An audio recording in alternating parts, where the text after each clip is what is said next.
You're listening to the Filmspotters podcast, the number one film podcast hosted by Tom and Isaac. A reminder that we are a non-profit podcast and any proceeds will go to charity. Enjoy the show.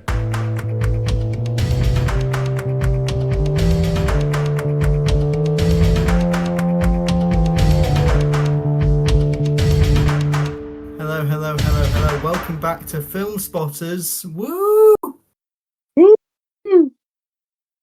I am your host, Isaac, and unfortunately I'm not joined by my lovely co-host, Thomas.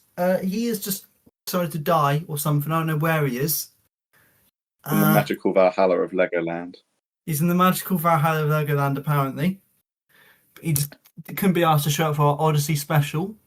But we've made up for it because we have joining us Mr. Jerry Seinfeld himself, Ollie Lambert. Woo!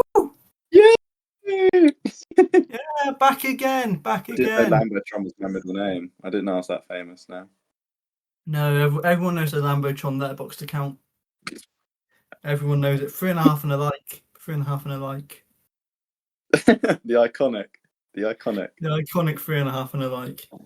Anyway. Yeah. We have both seen the Odyssey, haven't we, Ollie? Yes. I have seen it 3 times now in a week. My brain hurts. I've seen it 2 times in a week, so I'm not as committed as you. No, it's okay. Don't worry. You're not a nutter. No. But we, unlike Mr. Blakey, we have both seen it in IMAX 70mm, so we have had the true Odyssey experience. Although we can talk about it later, but I don't think it's very cool, but the movie itself is good regardless of what you watch it in.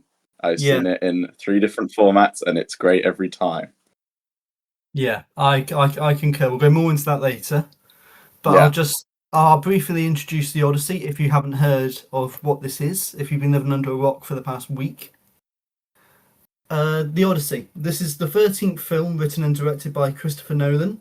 He is 3rd for Universal, and it is based on Homer's poem of the same name that was written around about the 8th century BC, we think, and is the basis for most modern fiction. It follows Odysseus, the king of Ithaca, who leaves his wife Penelope and son Telemachus to go join King Agamemnon in the Trojan War. After the war, he tries to come back home, but the gods apparently decide to curse him, and he is just unable to get home and keeps meeting just some very strange individuals, like the Cyclops, some witches. Mm-hmm. I think he goes to hell. I don't know how you pronounce it. He got some giants. He goes to hell at one point. And then while all this is going on, his son Telemachus, having grown sick of suitors wishing to marry Penelope, sets off to learn about his father, to go and find him. He doesn't, and then he just comes back home after going to one person. He goes to one person, and then he's just like, "No, I'm all right. I'll go back home." Are we doing spoilers, by the way?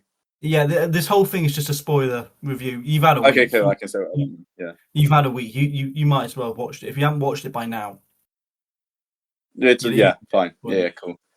This stars Matt Damon, Tom Holland, Anne Hathaway, Robert Pattinson, Lupita Nyong'o, Samantha Morton, Zendaya, and Charlize Theron, amongst others. There's just a massive cast here.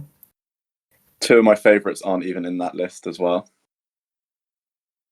I think... 2 of my favourites are also not in that list as well. We'll get to that later. This is kind of rivaling the Oppenheimer massive ensemble cast. Well, not all of his films come with like massive ensembles, don't they? Most of his films have like massive ensembles. As of late, because he can literally like do whatever the hell he wants now. Yeah. So anyway, let's kick it off. Ollie, what were your thoughts of the Odyssey? Yeah. Okay. Monologue incoming. So like, I know every like film bro like really loves Nolan, but I've like, I don't know. I've seen Nolan's films so many times and watched them like so obsessively since like 2020. I always just have a lot of thoughts about his stuff that isn't just it's cool and big and loud. Like I think he's like he's kind of like the David Lean of our times. Not that I've seen every David Lean film, but like my understanding of kind of what that position of the big epic director was at the time. And I think he makes these very personal and very interesting films about like fate and free will and ego and sacrifice and family that I think are really fascinating but most people will just go watch a really loud, big, fun adventure film, which is all they need to be. Like, I genuinely don't think that matters, but I always have a lot of thoughts because I think there's so much in them. And they're also so interesting in terms of how his streak since Dunkirk to now, those last 4 films, he has been, like, his style has changed, like, massively. And I think he's gotten so much more interesting in how abstract a lot of elements of the films are. Not like experimental, but they're very different. So that's my little intro. So with the Odyssey, right? Because I get so excited about these films, I find it very hard. I always have this Nolan. I find it very hard on first watch to fully take it in. So I kind of almost just immediately rewatch it because I know it's kind of like when I'll actually be able to like settle down and like actually like see how I feel about the film. So yeah, saw this last Friday for the first time at the IMAX. Wonderful experience, but again, I got to it a year ago. I'd been incredibly excited for ages, and so it was all like very overwhelming for me to take it in. So first watch, I was like, although it was fantastic, but I felt the first 2/3.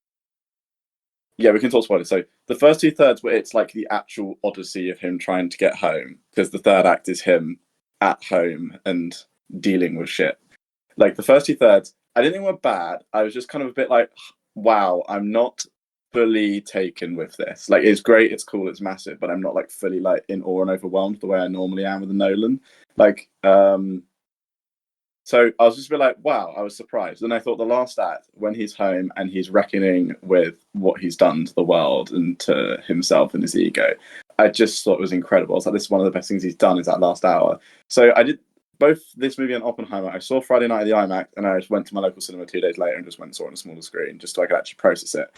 My goodness, this was so much better on a rewatch. Like, rewatch, I didn't care. So I had a bit of I found the structure, the way it was positioned as kind of the whole of the Odyssey is being remembered by Odysseus at the end of his time in Calypso before he finally goes home. I found that quite hard to click with at first, and then that in like kind of interspliced with kind of the present timeline Tom Holland stuff. There wasn't really like clicking for me, but second watch it really worked. And I just think there's a first half, second half divide to the film for me, and I felt this again. I saw it my third time on Thursday night, so two nights ago as of us recording this.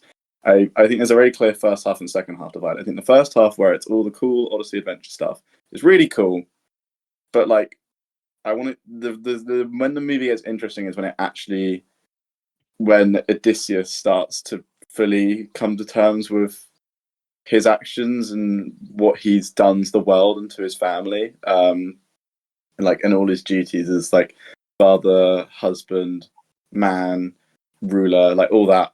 I think that really comes to life in the second half from Hades onwards. I think the Hades scene is where the film really starts to kind of get there, and then from then on, I just think it's extraordinary. And I don't know if you agree with this, Isaac. Sorry, I'm monologuing, but Nah, you're good. my favorite scene in the film.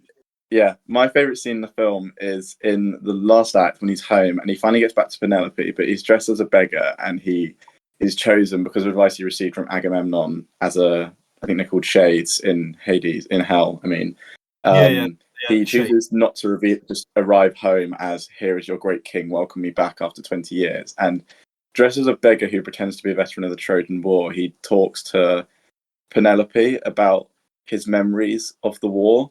And she says, oh, the songs must fill you with joy or something like that. And he goes, no, they make me cry. And I think the following scene where it's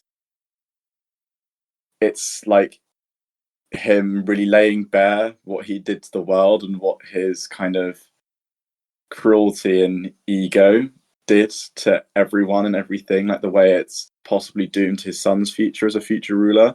I just think that scene is one of the best things Nolan has ever done. Like it was quite tired, and it made me cry again. Then it made me cry a little bit on Friday. The Friday night came out, and then when I saw it again 2 days later, I was sobbing. I just think it's one of the most beautiful things Nolan's ever done. And there's a lot of comparisons made to. I'm curious what you think about this, right? So there's a lot of comparisons made to Oppenheimer specifically, which are very clear. I think they're both movies about these stupid geniuses whose immense sense of ego and need for kind of worth and recognition is what blinds them to the fact that their choices and decisions that have altered history have altered it for the worst, and they can't do anything to solve that. But I also think what's fascinating, and this really came through on a rewatch, is that actually it's not just Oppenheimer. I think Odysseus is an incredible amalgamation of every single Nolan protagonist, like ever. Like there is so much of Leonard Shelby from Memento in it, especially with the structure of him having to remember his journey rather than it just being told straightforwardly. There's so much of Dom Cobb in, again, the forgetting structure, that he's choosing where Cobb chooses in Inception, chooses to kind of like literally make a prison of his memories. I think Odysseus makes himself a prison by refusing to remember. And so I think there's like loads of interesting stuff there. And there's loads of, I think there's a really interesting link between this and Tenet again. I know obviously I'm a bit like famous for banging on about Tenet all the time, but Tenet I think has a really interesting perspective on free will and feeling like unable to actually have free will within a world that tells you of a fate and a destiny, which in the Odyssey is really interesting because there's actual prophecies where gods tell you these people are going to die and you can do nothing about it, which is obviously not what anyone wants to hear, being told all their friends are going to die and they have to deal with it. So I think there's both really interesting links between the protagonist and Odysseus and how they navigate their will and their sense of what they think is right in a world that is actually telling them directly what will happen to them. And I think I've not really fully figured out my thoughts on that yet. But my point is, long story short, every single known protagonist is in the Odyssey, is in Odysseus specifically. And I've had a few friends tell me, yeah, so is Nolan doing the same thing again? Fine, fair enough. But I found all of those protagonists in fascinating different ways. To see them all come together, I think is amazing. So yeah, long monologue. I think there's a lot to it. I think it really, really, really opens up in a rewatch the way a lot of the Nolan stuff does. And I do think it's one of his best films. I think I put it at number 3 right now. Wow, number 3. Yeah, what, are you surprised that too high, too low? Well, no, for me, it's still. I think it's a really, really good film. I think it Okay, is. yeah. I think it's I think it's very interesting. I'm very much love how much he's changed it from the source material. Because if you put the two of them side by side, rather than just the bog standard story of it, you can't recognize it. Odysseus is just such a different Okay, character. Because of course, okay. this was written 2,000 years ago. Yeah, Your yeah, idea of it's old as hell. yeah, your idea of characters, not what it's going to be in the 21st century, is very No, much just a absolutely not. story. Odysseus comes Yeah. across as very much two-dimensional in Homer's text. He's just your archetypal hero. But then what Nolan does by transforming him into this man just plagued by guilt, by removing the gods, because in Homer's text the gods are very much present. We see Zeus, Poseidon, Athena comes to both Odysseus and Telemachus in both of them. So Okay, do you I remember? didn't know about Telemachus, but yeah. Do you remember in the film where before they're about to go on the ship, Telemachus turns to Mentor, the guy who kind of accompanies him, and goes, Yeah, "You've got Athena's eyes." In the text, yeah. that is Athena. In the text, that is Athena. That's Athena in What Mentor's. mentor is Athena? Yeah, she basically takes Oh, on Mentor's wow. and accompanies Telemachus on this journey. Oh, that's really cool. Okay, I didn't know that. I've been told a few of the adaptational differences. Actually, it's quite interesting to Yeah, hear. But yeah, that's really cool. I didn't know that. and then like Wow. the whole thing with the beggar, the whole yes, it's Odysseus wearing the disguise, but in the text, that's Athena clouding everyone's vision to make it so they can't see Odysseus. They can only just see Oh, this he's not beggar. like wearing a cloak. No, He's just walks in and all they Athena see is tells just the everyone beggar. that he's not. Yeah, all they see is Oh, just the beggar. okay. And then when he strings the bow, that's when they see Odysseus. Yeah, fine. Yeah, but Okay, no, that's really cool. yeah, but no, I can see what you said. There are a lot of comparisons with Oppenheimer, just with Yeah, that's the obvious one. these men who create these massive weapons of destruction, and then are plagued Yeah, with the guilt. But then I also quite like Nolan's nature of the gods. Are there gods, or is humanity the gods? Because we have the ability to take life at will, to just yeah, pillage these cities and just take it for ourselves. Is that yeah. are we the gods? We say we're serving the gods with Zeus's law. Are we the gods? Yeah. Okay. Do you want to like say the rest of your thoughts, or do you want to like talk? Because I think the film's perspective on how the mythological and fantastical is a part of that world is really, really interesting. So I think we should talk about it. I don't know if you want to say more about the rest of the No, film no, before I you kind of can go go. into that. You can go. We can Okay. talk about No, so I agree. Right. So I think that I know in the text like the gods are there, like they're real, like they are actually a part of a reality, and they are actual like entities they encounter. Right. And what I think is so interesting about the film, and like you say about how it modernizes it, is that in the film we never actually see a god. We see No. Zendaya as Athena, but what I again, and you don't know this until you watch it again or until later in the film when it reveals it. But in the movie, the only god we ever see is actually the physical figure of a woman who was executed in front of Odysseus mercilessly, and who he could have stopped. Like, it shows him stopping and noticing her like absolute like terror as she's about to be killed by just soldiers who just like ransacking Troy. And what the film does, and this is where I think like Nolan's new editing style with there's the style he's developed with Jennifer Lane from Tenet onwards. I think it's just absolutely fascinating and like so expressive. So I'm explaining like the plot of the bit. So yeah, Zendaya appears as this woman in Troy when it shows us actually what happened after they got through the gates of Troy.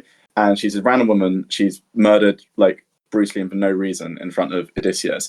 And the film cuts, rather than showing her being beheaded, it cuts to a man beheading the statue of Athena, which I think is implied to be right near where it's happening.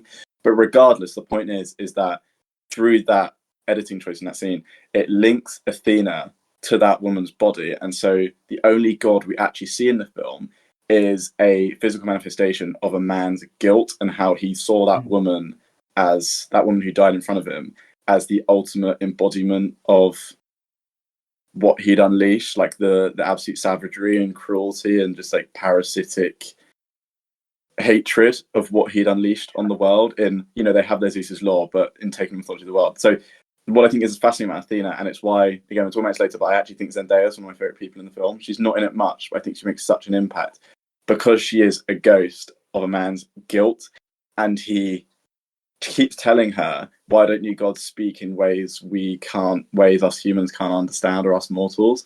And it's actually like, well, you're a human being who can't actually understand, like, process the full extent of he understands the full extent of what he's done to the world, but he can't process it. And so he has a voice in his head, like, which he manifests as the body of a woman who died, and manifests that as a god, a higher power, to tell him how to deal with such like world shaking consequences, and he just can't process it. Like, she's literally a voice in his head. And so that's what I think, right? There's loads of obviously, like, you'll agree, right? There's clearly magic and fantasy in the film. Like, you have a big the whole Cersei thing the whole Cersei scene Yeah. proves that there is magic in this world. Exactly. Yeah, it's not that it's a fantastical film, but like the movie opens with the title card saying "in a time of apparent magic," and I think the choice of saying "apparent" like almost makes the whole film for me, because we have these, like we've both agreed, like the fantastical creatures. You have the Cyclops, you have the massive giant people. You've got that big, I think it's Scylla, like the monster that kind of like grabs a bunch of them. You've got like a whirlpool. Yeah, like all that stuff is absolutely undeniably a real part of the world that is tangible and physical, and they interact with. But the actual gods are nowhere to be seen. And Athena is not actually Athena. She is just a ghost of a man's guilt in the body of a woman who was mercilessly slaughtered. Just on the Cyclops, that comes to my one of my major nitpicks with it. It's just something that's been removed from Homer's text. When Odysseus blinds Polyphemus, the Cyclops, yeah, he goes, who blinded me? The Cyclops can talk in Homer's version, by the way. It has like full on conversation. Well, it does in the Nolan version, just in a weird way. I know. Just if you had like a puppet doing like full on conversations, it's going to look goofy. Yeah. It's going to look very goofy. But no, he has like He goes to Odysseus. Oh, who blinded me? Who blinded me? Nobody. Nobody. I am nobody. Nobody blinded you. And then that's when Polyphemus goes, nobody attacked me. Hence, then they think, no, it's safe, and they all go. But then before Odysseus leaves, he turns around and says, remember, I, Odysseus of Ithaca, blinded you today. You were bested by me. And then that's what allows Polyphemus to then pray to Poseidon, saying, this guy, Odysseus, just wreak havoc on his journey. Don't let him go home. But then because he doesn't say Odysseus' name in the film, how are they gonna know that? How's Poseidon gonna know who to wreck wrath on? Poseidon's a busy man. He's got too much stuff to do. How's he gonna know precisely what ship to do? But I think that kind of does link to your thing about the gods not being there as well. I think that's exactly what I was going to say. Nolan's proving that. Well, no, it's just a coincidence. Yeah, it's literally like in how fate is such a big part of Tenet, and what's the other one? There's one of his films I know in my head is like really about fate, and my brain just can't remember it now. But like the way fate's a big part of Tenet, like there is a sense of fatedness to Odysseus' journey and the fact that his men keep making the wrong choices and suffer for it. But yeah, I think, right, actually, because that's a really good point. I think I'd loosely heard about it, but you put it quite well. If he's chosen to not include that, that's, to me, again, and I'm probably projecting because of how I've read the film so far, that's him choosing, in the script writing sense, that's him choosing to get rid of that because he doesn't want the gods to necessarily be a real part of that world. Because that's also part of like what we've both said is like it's very much like a modernized version of the text. It's like a lot of the shooting style is very handheld and on the ground. Like there's not loads and loads of like sweeping crane shot, like helicopter shot showing a whole battlefield. Like it's very on the ground and handhelds. And I think it's trying to just embody the realism of how would it feel to be on that ship being absolutely battered by like the forces of nature, whether they are controlled by a god that you believe in or not, because you're never going to know that on the ground. You're just going to be battered and trying to survive. That's what I think is so interesting about the approach, and I think it makes sense because they like, well, Dunkirk's more abstract, I suppose, but Dunkirk's got that same kind of like on the ground, like it's less kind of like painterly than like your typical war film. So I think that's a really interesting adaptation choice. I think that proves what I'm saying, but I don't think that means that therefore there are no actual gods in that world. I'm just thinking I think that aligns quite well with what I think, in that there aren't, or there is no proof that there are any gods. There are only human beings who are so kind of don't know how to deal with their world and their consequences that they look to something higher than them to deal with it. But maybe that just speaks to my general feelings about religion. But yeah. I get it. That's a really interesting take on it. Do you want to talk about like some of the big set pieces, like before we move on to like specifics? Yeah, sure. I feel like sorry, I've gone straight down like the here's I think was really interesting, like kind of like wider filmography stuff. But I've actually like ignored like most of the movie. Yeah.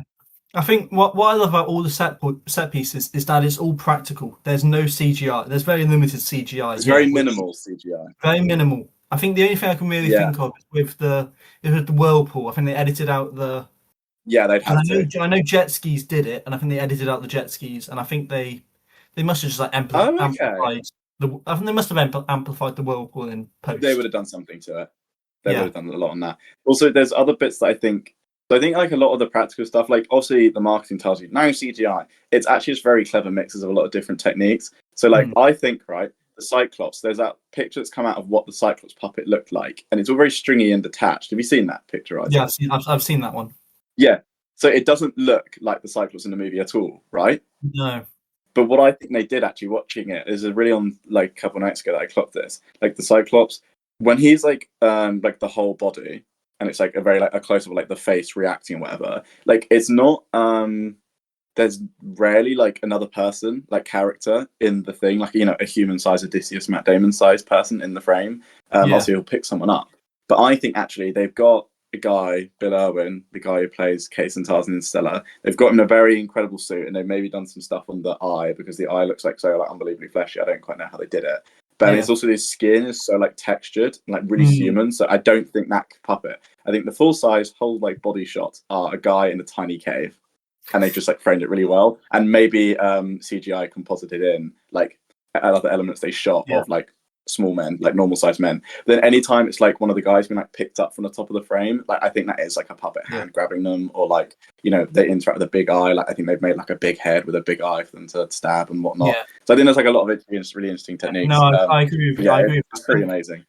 I think the bottom half is definitely puppetry. Definitely the bottom half, like below the torso, okay. But then the head, not those close-ups. That's very obviously Bill Irwin in the suit. Yeah, just doing some facial expressions. Yeah, exactly. But it's so cool. Like, this is the thing, right? Because of my relationship to Nolan films and how much I think about them and how much of an impact they've had in terms of how I think about films.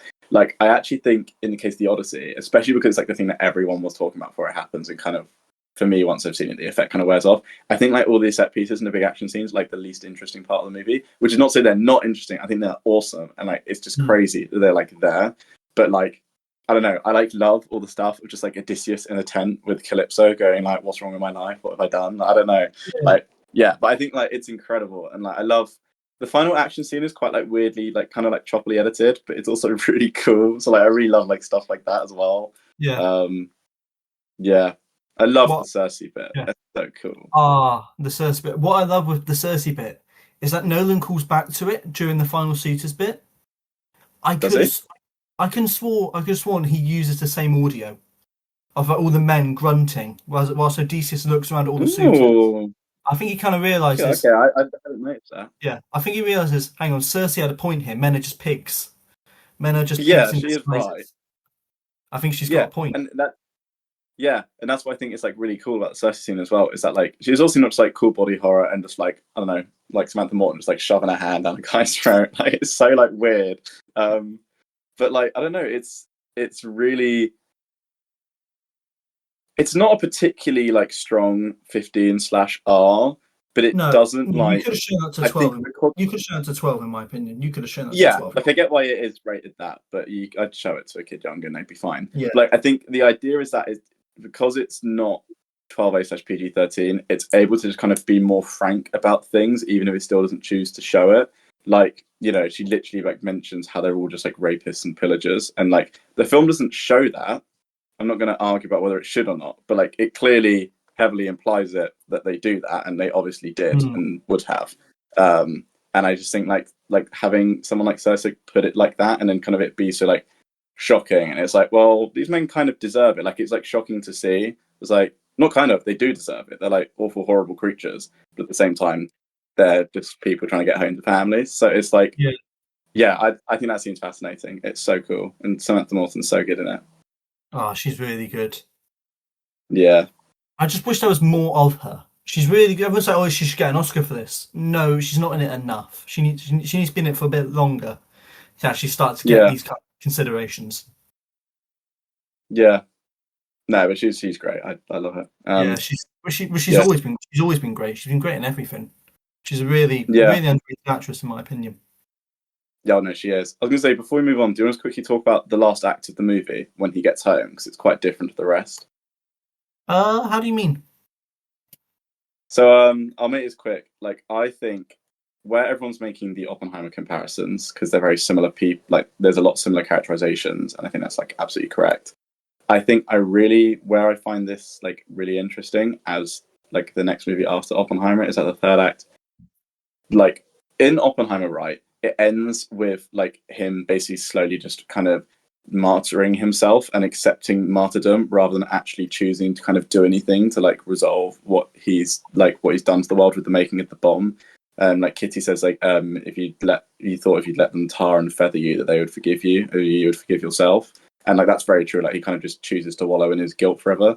I think the Odyssey is a really interesting progression of that, and especially given the state of the world in current times, even only 3 years on from Oppenheimer coming out, is that last act is he gets the same point. He gets a character who gets the same point as Oppenheimer, just wallowing in his guilt and despair.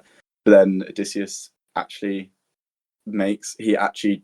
chooses to make a change. Like he chooses to give himself over to the gods or the sea or whatever.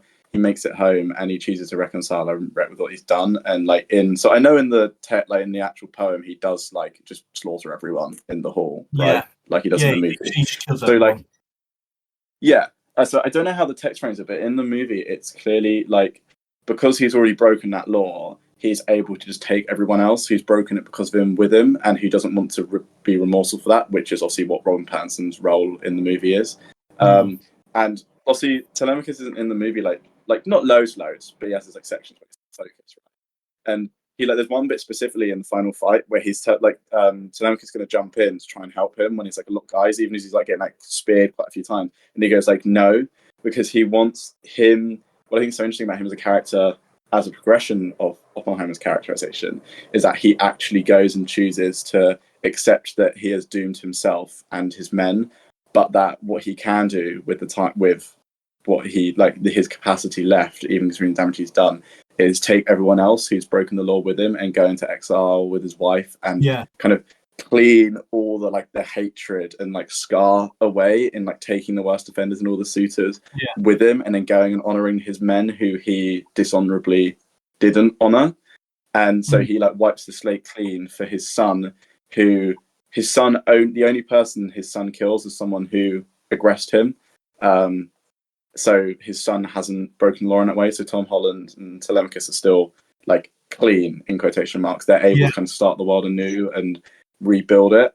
And then the final bit of the movie is kind of like really hopeful because it has that, although he's like doomed himself, and it's like a typical, like, because obviously Nolan loves Michael Mann, right? And a lot of Michael Mann protagonists are like doomed but like beautiful in like their own strange ways, because of their doom. So Odyssey is very much like that, but because he waits clean for his son, there is so much hope in that. And I think that's quite a reflection of, we're in such a despairing state right now, and there isn't much hope in terms of the real world. And but then like the final line of the movie is that like what is it? It was like the dawn will break on a new day, and we will forget all the mistakes we've made again. And it's like it's always going to repeat, but all you can do is repent for the damage you've done, and and like repent for all the people you've hurt. So for Odysseus, that's the men that he left behind and didn't remember. And so I just think what I was trying to say is I think that's really beautiful. Moving on from Oppenheimer, and that actually has a resolution, and it's not resolved in that the world is all going to be happy, clappy, and fine, because it won't be. But there's hope in that because of him repenting and actually acting on his, I'm going to call it sins, actually acting on his sins, not that it's a religious thing, that he actually gives the world a chance again, which I think is really interesting. It's a progression from Oppenheimer, which I don't think everyone's been talking about. Does that make sense? Yeah, it makes perfect sense. Yeah, I get what you mean. Yeah, I know. I love the last act the most because of that. I think it really, really affects me. Yeah. Right. Before we wrap up your section of this, because we've got other guests. We have got multiple people booked. Oh my gosh! Sorry, I didn't realize. Nah, you're good. You're good. So our final bit is we're going to talk about IMAX 70mm, because that's the whole thing that we pushed with this. It's you need to go see this on the biggest screen possible. The way Nolan intended. You're missing out. You see all those tweets which are like, "This is the IMAX frame. This is the IMAX 70mm." They're cutting out half the image. And it's like, if you're poor, you don't get to watch the actual movie because they won't. You get to watch half the movie, half the image, and it's like, no, you see the whole image. They just condense it. Yeah, it is the whole image. I could not tell the difference when watching on a regular screen. I could not tell the difference. So that's the thing, right? That's just like aspect ratios and how they work, right? So also the IMAX thing of IMAX 70mm, like the whole image is 1:43:1, which is very close to the old Academy aspect ratios before widescreen became a thing in the 50s. So like we're basically like, because IMAX becomes such a big thing, like there's this really big thing in blockbusters kind of moving back closer and closer to vertical images, as in like very old Hollywood. Like since we've now been like in widescreen and scope for so long, but like I've seen it in 3 different aspect ratios now. So first time I saw it is in 1:43 IMAX because that's how I want to see it. I've seen like every Nolan film that's been like shot in that way on an IMAX print. I love it all, and I love seeing it that way, and it's awesome. It's like so ginormous. It's like, because he does his prints the actual proper chemical way rather than like using various like digital tools to kind of slap it onto film. Because right now we're getting a lot of new film prints that are quite like they're just the DCP slapped onto film. Some of them get away with it quite well. Others really do not, and they just look crap. Like Nolan and Paul Thomas Anderson and I think Tarantino, but I'm not sure. They all like actually like those are the guys who can like have the most vocal about film on film right now, or like with the biggest standings who are also very vocal. They all do it chemically and properly, and so what you see in any print version of the film is very close to whatever they shot, regardless of the aspect ratio. So the IMAX version is obviously what they shot, and it's like not many generations away, and it just looks gorgeous. Like it's so. The thing is, as one of my friends, I'm like close to a couple of the guys who are really nerdy about all this IMAX stuff and these aspect ratio stuff, right? And for a long time, everyone like bangs on about the aspect ratio for IMAX. Like it's taller, you got to go see it in like the whole screen thing. But like actually, I think what's so amazing about IMAX 70, I'm watching a film where the whole film is that way. It's what really showed it to me. Is that it's not so much the size of the image, but it's actually kind of because it's so. Not that it's a resolution matter because it's analog, but to use the word, because it's so high resolution and like the clarity and like just the richness of the colors and the texture in everyone's faces is so like disarmingly close to reality. That's what's actually the immersive part, because it really does, in like the highest detail shots, it really looks like you're looking into like a window through to another world. Like I've got my window to the left of where I'm like sat here talking to you right now. Like you know what I mean? It just looks so startlingly close to real life. That's what's so immersive. But yeah, like I think you'll agree. The size of it is amazing. The colors are unbelievable, and it just looks incredible. Yeah, the sound was incredible as well. Did the seat shake you during the Trojan Horse boat was going dun dun dun dun. Yeah, Ah, yeah, hearing that absolutely. Yeah, at 1:30 in the morning when you're just sat in an IMAX 70mm, that was just a complete yeah, the other experience. That will not be topped. yeah. But I also think like what we should talk about sounds like the thing of like I've literally seen posts being like because I'm poor I can't go watch the actual movie of the Odyssey. I have to go watch half of the it because they like just go to their local, which is playing it in like a thinner, like a more widescreen versus tall aspect ratio. That's not true. So I've seen No. it in 1.3 IMAX 70mm. I've seen it in flat 185 in just like my premium kind of like local premium format screen, and I've seen it on regular 5 per 70mm in 2:2:1, which is pretty close to scope, i.e., widescreen rather than tall. It works every time.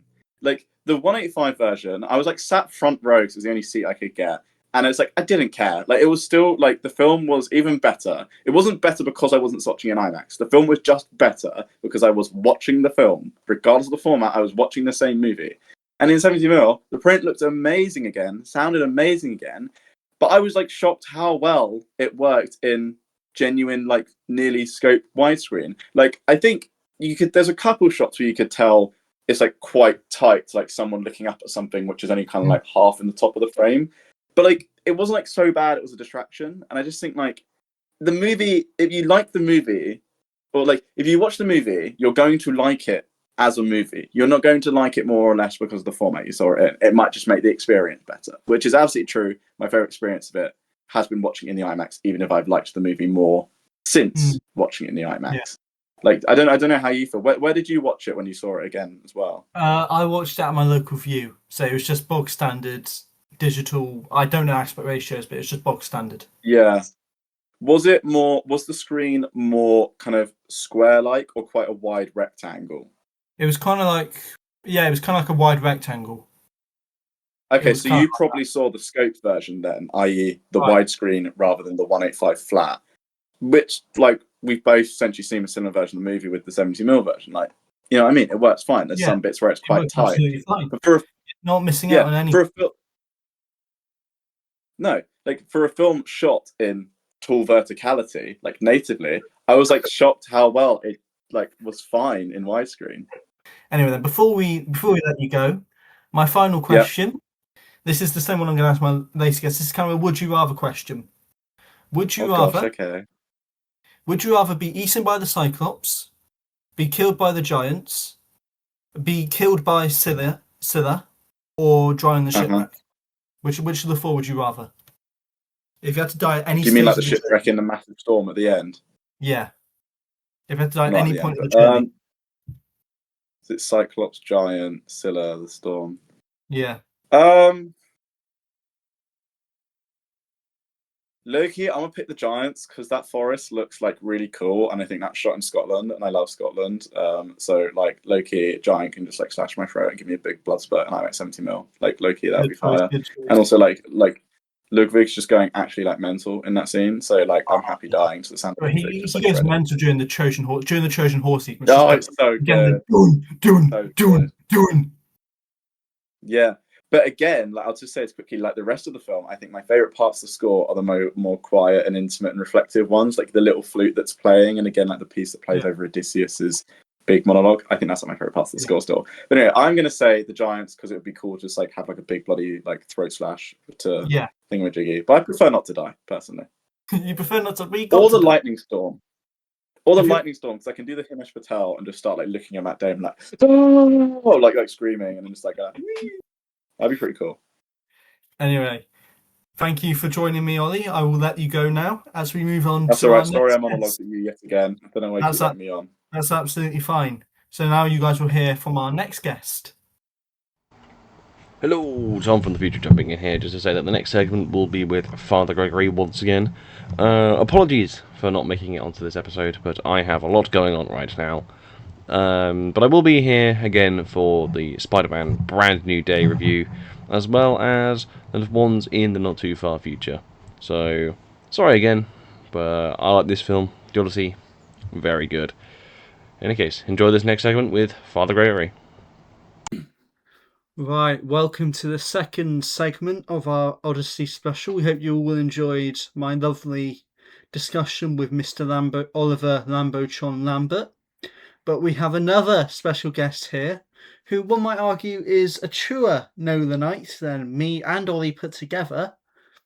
You might remember him from his last appearance on this podcast, which was back in April. Please welcome back Father Gregory. Woo! Hello, happy to be here. Are you though? Not really, but let's crack on. So, I'll keep this very brief because Ollie gave us ample recordings. So I hear. So you hear. First of all, Father, what did you think of the Odyssey? What did I think of the Odyssey? I think it's a good cinematic experience. Yes. I wouldn't say it was like an amazing film, but it's a good film. I felt that it was a nice homage to those sort of 50s Hollywood spectaculars, the religious ones, and also the sort of great biblical or even ancient stories. So you're talking like Ben-Hur, Spartacus, Ulysses, the one about the robe with Richard Burton, the Ten Commandments, these massively lavish productions, generally centered round a big star at the time. Yeah.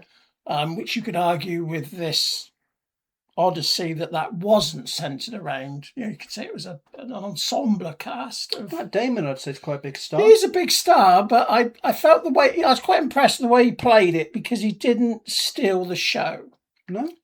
No, I mean, he was good. I enjoyed him. I enjoyed the way he did it. What I'm saying is, it wasn't just about him. There were all little bit parts interwoven with that. If you had to say one person who stole the show, though, to you, if you had to give one actor, if there was like an Oscar for Best Odyssey cast member, and you had to give it to one cast member, who would it be?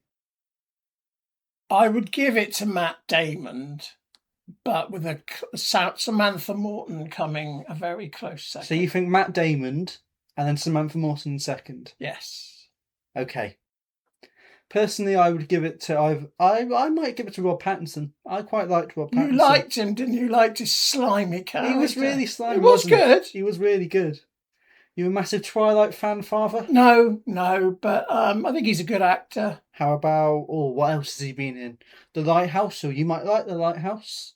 Have I seen The Lighthouse? It's got Willem Dafoe in it. Oh, I like Dafoe. It's about a man, he kills a seagull, and they think he's cursed the lighthouse. Oh, right, okay. Yeah. I'll have to check that one out. Would this be, well, of course, there's another adaptation of the Odyssey me and you both quite like. Oh, Brother, Where Art Thou? Oh, I'd go further than quite like, my boy. Love.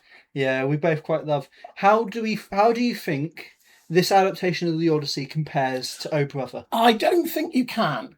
Can you not? No, because the reasons being that Oh Brother, Where Art Thou is taking elements of the Odyssey story and bringing that into another storyline of convicted criminals escaping deep south, the KKK, all this. Brilliantly done, by the way. Yes. But it's taking elements of that and then bringing that into another period of time. This is when the Odyssey took place. Yes. It is as much of the original story, there's no argument to say, was it a story, was it songs, poets, or whatever? Yeah. But I think they're just different. Like I say, I preferred the Coen version just purely because I'm a huge fan. And is it your favourite, would you say? Oh, no, probably Fargo. Fargo? Yeah, Fargo is just... I mean, they're very close. I could watch them repeatedly. I love the dialogue. They get some great performances, brilliant actors. Lots of bit actors as well are just superb. William Macy. And just love it. Just love it. They're pacey. There's never a dull moment. Even if it's a quiet shot, it still doesn't seem that it's drawn out. And I just think the storylines and the way they produce it is excellent. But like I say,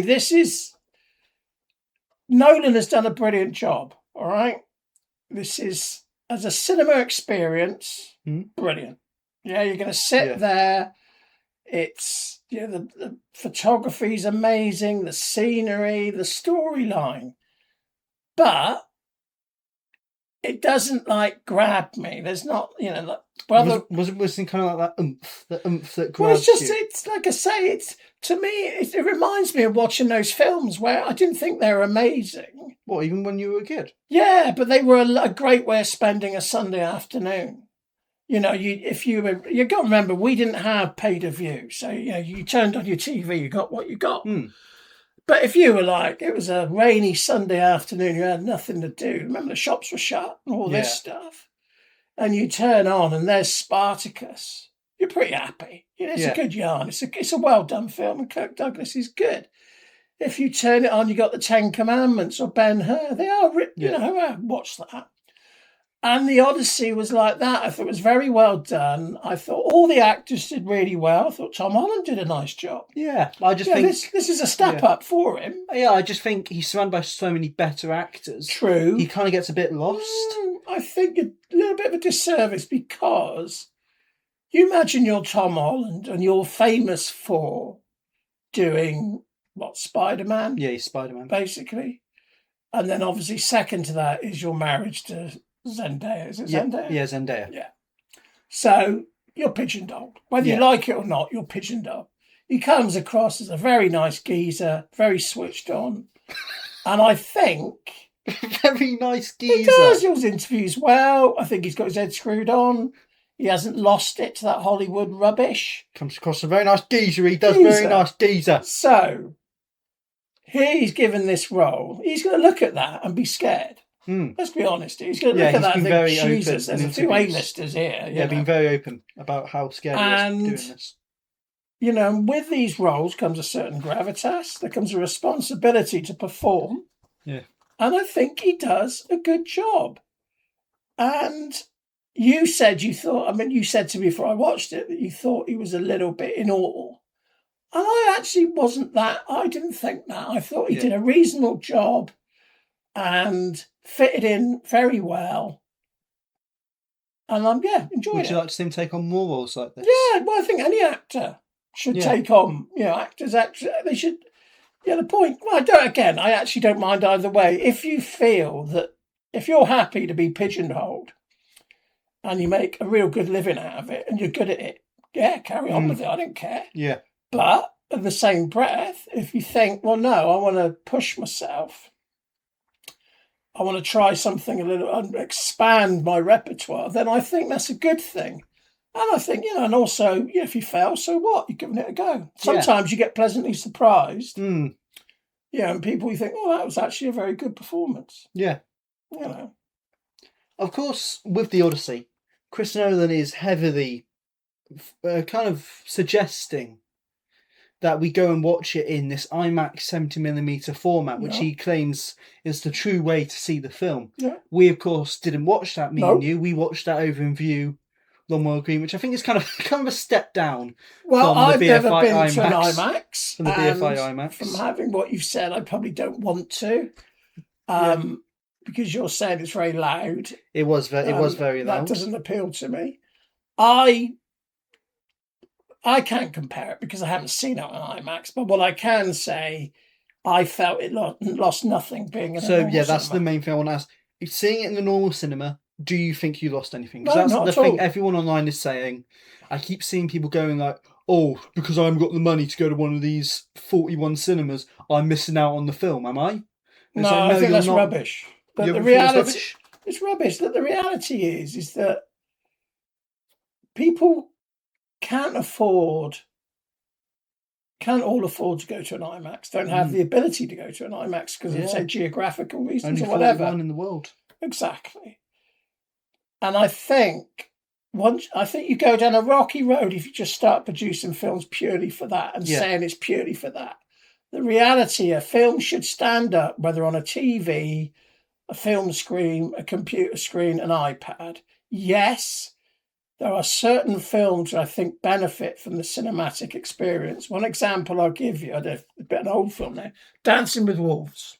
1980, Kevin Costner. Yeah. Yes? 1990, my Yeah. apologies. I saw that at the cinema, and it was brilliant because you were dealing with the American planes Mm. and obviously the American Indians who Yeah. lived on these planes before white men came. And that's a big sky. It's big, it's massive. You had herds of bison, like 6 million. I mean, it must be incredible. So, of course, the cinematography was brilliant. It just gave you that vastness, you know, and how unreal it all was. But the film was of a good enough nature that you could watch it on your TV and still think that was a good film. And I think the same with this. I think, obviously, when you're dealing with amazing visual shots, which aren't CGI, you know, these are proper shots, proper filmmaking. Well, that's probably a wrong thing to say, but No. traditional filmmaking. Traditional filmmaking. I'd say more traditional. Obviously, when you're dealing with amazing scenery and big shots and big casts and big scenes, you want a big screen to view it on. Yeah. But I didn't lose anything. The sound was good. The visuals were good. I mean, it's a long film, but it kept me going. Yeah, I didn't 3 know, hours. It's 3 hours. You had a bit of a nap, didn't you? I napped. I fell off 3 times, I admit. Short naps. When were they? Do you remember when the I naps can't were? remember. You know me. I just go. And then I'd wake. But luckily, because it was so loud, I did wake up pretty quickly. I told you. But no, like I say, overall, if you've got... You know, you want to spend an afternoon watching a film, you can't go far wrong. And also, you know, there's a lot of similarity with what's going on with Trump in America in there. Yeah. Do you want to talk a bit more about that? Well, obviously, one of the threads of the film is the end of Zeus's law. This sort of stable law or laws which people were encouraged to live by. Which promoted a sense of equality and decency and what have you.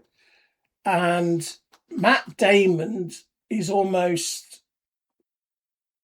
he's the last remaining. We're made to believe that once he leaves the scene, then suddenly all the negative forces come into play. The suitors. Yeah, the suitors. Who represent the immoral world. Yeah. Which is going to take over. And there is a lot of similarities between the American government before Trump and the MAGA body of beliefs. Yeah. And I think that's really good.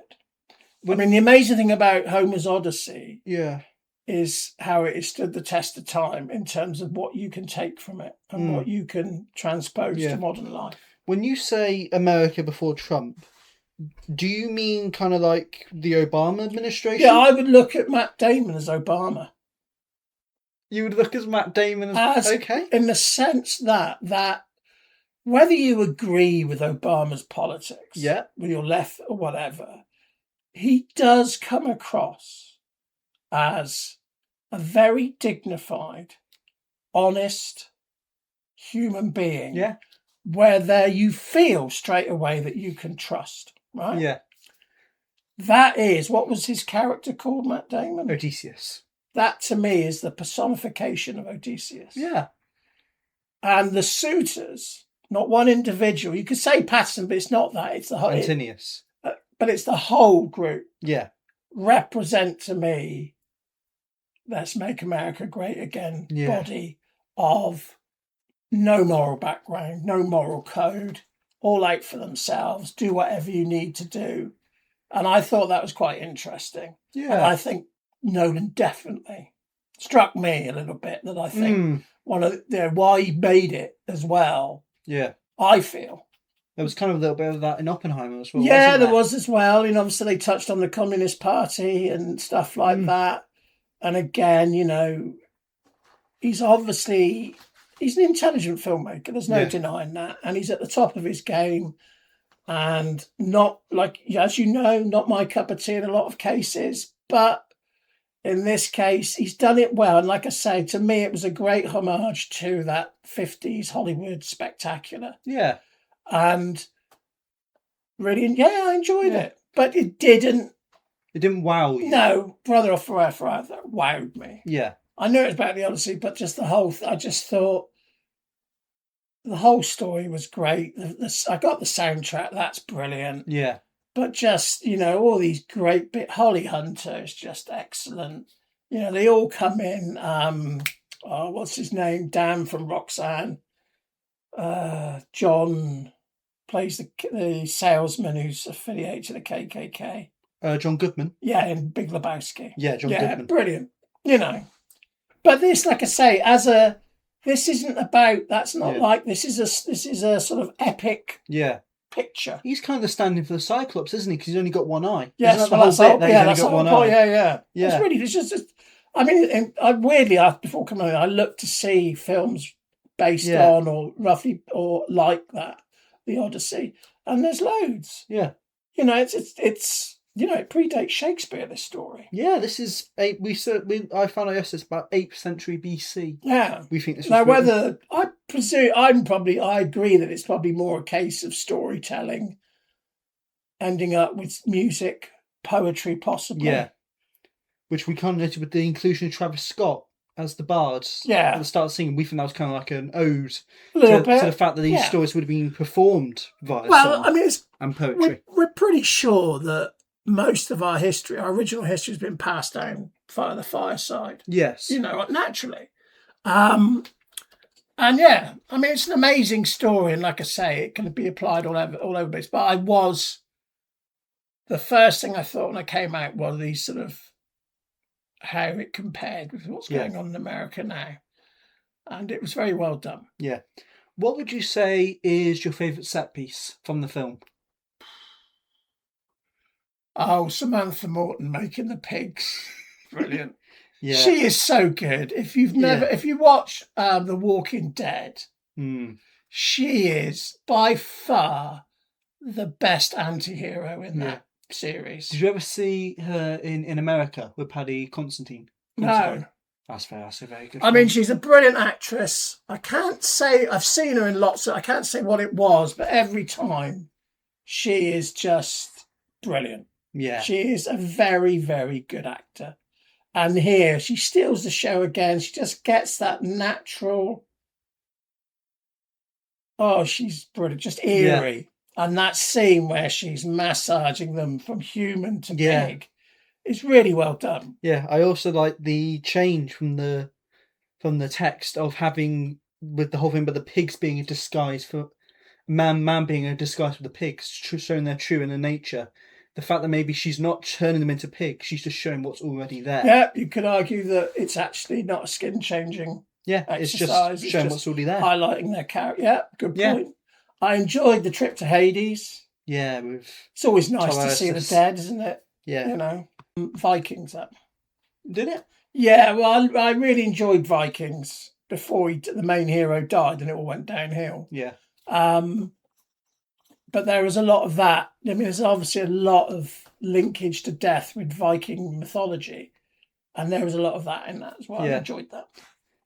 Funny you mentioned Hades. There was an actor we knew from Hades, wasn't there? Who played Tiresias, the blind prophet.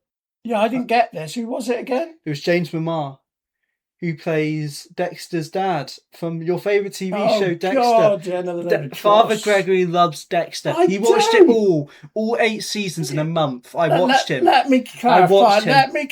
And then he watched the sequel series as well. Yeah. I watched it because I was waiting every episode for something to finally go, he's the killer. How pathetic. Why did you watch 8 seasons Because you do. Well, yeah, it was El Passion, was it? La Passion. La Passion. La Passion. You had to watch it just for that. No, complete dross. But, kept me busy for a bit. As you can tell, viewers, I don't have a lot going on in my life. Tell them, right, how long did it take to watch Ted Lasso this week? How long? 3 days? 3 days. He watched 3 seasons of television in 3 days. Yeah. He's a madman. I love it because you get that. The nice thing about streaming is that, remember, you've all grown up with this. I didn't. I grew up with having to wait for next week for your next episode of Auf Wiedersehen, Pet, or whatever it was. The Sweeney, all this great show. No, tell them your new favourite show is Zendaya. What's your new favourite show? Oh, I watched it, Euphoria. He loves Euphoria, this man. I thought she's very good. She's excellent. The first series was rubbish. That was basically based on Thingy Bob's breasts. Thingy Bob's... What's the girl with the big breasts? Sydney Sweeney. That was it. Your crush. No, I don't. I don't find her attractive. You turned to me in the car and said, I watched that Anyone But You film with that Glenn Powell film Yeah, I've she did. changed my mind. Beautiful girl, I've beautiful changed my girl. mind. I've changed my mind. There's something not right. She's Margaret, isn't she? I could have sworn there's a whole thing for supporting Trump. No, it's not that. There's something... But that kind of sealed the deal, her supporting No, Trump? I didn't even know that. No, it's... Yeah, no. But, going back to Euphoria, first series, didn't think much of. Second, third, brilliant. Really? Really? Yeah, no. That's the one everyone says is awful. No, the third it's series. brilliant because it finally you start kicking off and you see them unravel as people, and then that's lovely scene at the end where she finds herself through death. Unfortunately, but it's good. Yeah. All right. We'll start to wrap this up because we already have a lot of footage from Ollie Lambert anyway. One of my final questions for you. This is a kind of would you rather question, okay? Would you rather? I asked the same question to Ollie. Would you rather be killed by the Cyclops, be killed by the giants, be killed by the dragon thing, or die in the storm? Of the four of Odysseus' journey, which would you rather die in? You have to die because you're on his ship. I would tie myself to the mast and die in the storm. You would die in the storm. Why? Because you'd always think possibly that you might survive. Yeah, but you know you're not going to survive. Well, you don't know. He told them. Tobias has told me you're not surviving. Yeah, no, the storm. The storm. Yeah, purely because it would be you're facing earthly elements. Yeah. The sea, the power of the sea. And like I say, if I knew I was going to die, I'd just tie myself to the mast and take it on. Yeah. I would die by the giants. And I'll tell you why. Because at least you're dying putting up a fight. I would rather die putting up a fight. And you get to die in Scotland. That was filmed in Scotland. Oh, was it? You get to die in Scotland. No, I'm happy with my sea choice. I mean, not the dragon thing out the hole in the rock. And obviously the Cyclops. Does he eat you or does he just... He eats He does eat humans. Yeah. But yeah, no, the storm, because I've been in a storm in a boat. It is absolutely shit scary. No, you can find. You're all right with that. Am I all right with shit? Yeah, you're all right with shit. It's the other one we don't like. Okay. I mean, I've been in a storm, in a yacht, sailing once. I did it once. It was horrible. Never been so scared in my life. So, yeah, I'll revisit that. You'll revisit that. Yeah, I will be absolutely scared. But at least, I don't know, with the wind and the rain and the waves washing over you. Yeah. And I nearly drowned once as a kid, and it is quite a surreal experience. You nearly drowned? Yeah, we used to go to a pool called Cleveland, which was a big open-air pool. Right. But it was deep all the way, the main pool. You had a kiddies pool and an adults pool. And all the kids went there. It was brilliant. In the summer holidays in the 70s, it was an open-air pool. And my sister was much older than me, so she's 5 years older than me. So I must have been 8 or 9, I don't know, whatever. Anyway, she was a teenager and she was playing around with some boys. And I know the story. You know the story. And they threw her in. And me, being the idiot that I was, ran up and said, "Oh, don't throw my sister in." And they threw me in. And I'd forgot I couldn't swim. So they threw me in and it was deep. And I remember, and it's a surreal, this. Everything goes obviously goes quiet because you're underwater. Yeah. But it becomes very slow. And I remember clawing at the sky above me to try and get myself up before I drowned. Realised I was sinking. And I'm clawing with my hands. But also at the same time, I'm gobsmacked about how surreal, how quiet all is. And also how slow it all is. And there's an element, that sounds a bit weird, almost like you touch upon what it must be like to be in your mother's womb. Huh? And you don't imagine, you don't know, but being encased in this complete bubble. And that's what it felt like. And it's peaceful. Honestly, there was no noise. And then my sister jumped in and saved me. How have we gone from talking about the Odyssey to talking about wounds? Hey, this is life. You know, storytelling.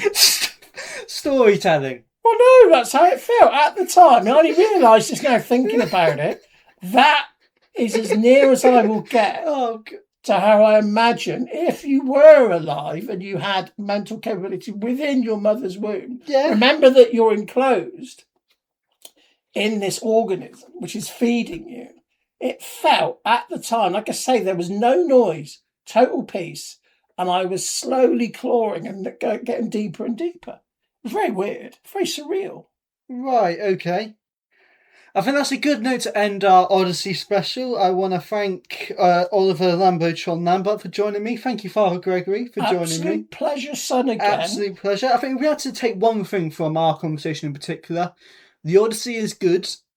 Oh Brother, Where Art Thou is better. If you want a really good film to watch, go watch that film. If you want, I think they're totally different films, but go and watch it. It's a great cinema experience, and it is an homage to what cinema used to be like, where they used to make these great spectaculars, based obviously a lot of the time on religious ideology, because they always had to push something. But it grabs that, and it's a really good version of it. It's very well made, it's well acted, it's well written. Yeah, it's good, but it's not great.